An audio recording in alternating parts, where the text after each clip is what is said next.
Bizim eşk bahçamızın gülleri soldu ebedi. Açmayır gözlerimin yaşını her gün tökürəm.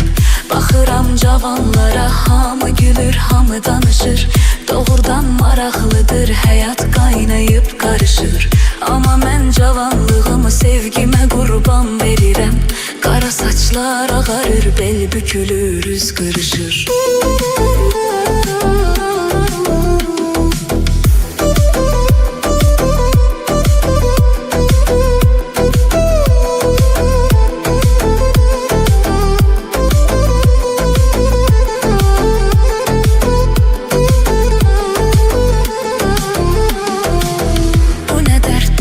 Müsibət nə bəladır çəkirəm.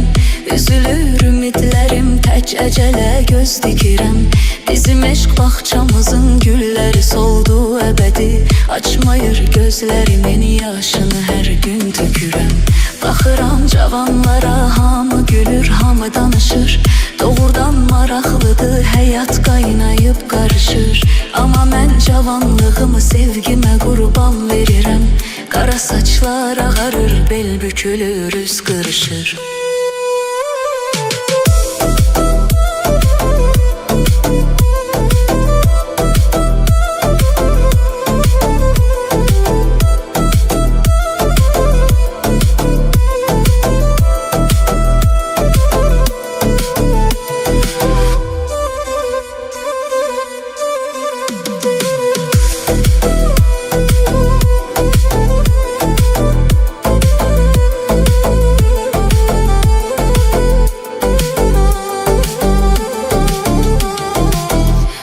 Dərddir, nə müsibət, nə bəladır çəkirəm. Üzülür ümidlərim, tək əcələ göz dikirəm. Bizim eşq bağçamızın gülləri soldu əbədi. Açmayır gözlərimin yaşını hər gün tökürəm. Baxıram cavanlara, hamı gülür, hamı danışır. Doğrudan maraqlıdır, həyat qaynayıb qarışır. Amma mən cavanlığımı sevgimə qurban verirəm. Qara saçlar ağarır, bel bükülür, üz qırışır.